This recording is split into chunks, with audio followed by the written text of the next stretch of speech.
It's hard to think of a more vocal critic of modern internet culture than Bo Burnham. Starting his career at 16 when the first song he ever uploaded to YouTube went viral, Bo has gone on to become one of the most successful comedy acts in recent history.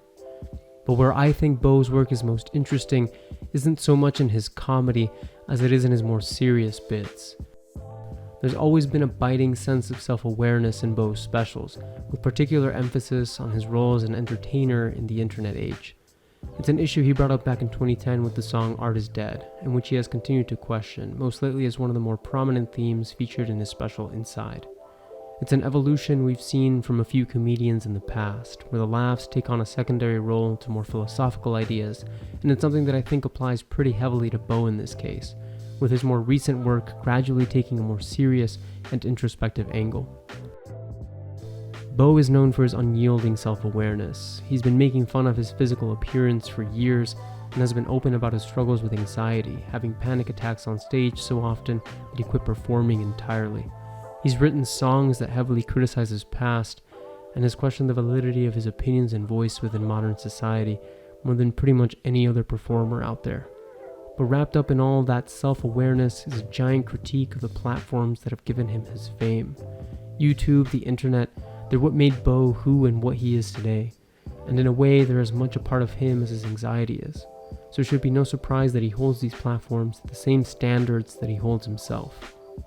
And again, it's not that, I wouldn't say it's not the kids, the specific people posting themselves that aren't of value. It's just, I think, the value system or whatever that's like, that you're taught to, I don't think it encourages people to be creative like it used to. Right. Or got out of the way. It's like, I don't know, it's crazy. There's a melancholy in what Bo's saying for what this platform could have been versus what it's become. That fight against the corporate takeover of these places, it's a sentiment that has come up in a lot of his work, from the movie 8th Grade to the song Welcome to the Internet, and the fake advertisements from the Inside outtakes. Entertainers, they are lying and they are manipulating you, and it's not in the good way. It's like advertising. You deserve better. I'm not saying I'm it, but I'm the guy that says you deserve better. You go get better. You say, thank you, weird man. Bye. Anyone watch us celebrity lip syncing on The Tonight Show?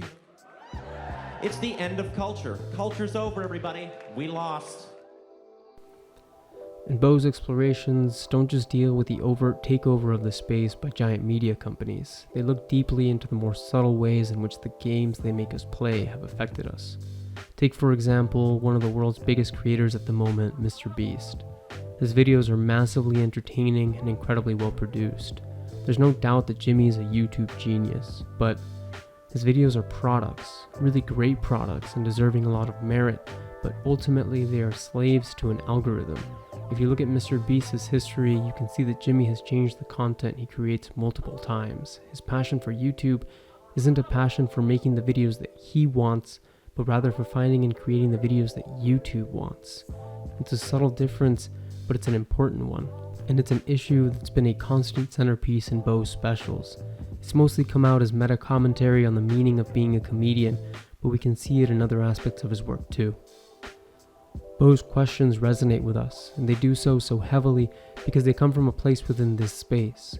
He's not blaming the content in the way the 90s blamed violent video games. He recognizes all of this as a symptom of the problem, not an underlying cause. He's criticizing the exploitation that's running rampant and the corporate takeover of what was once the Wild West of the modern era.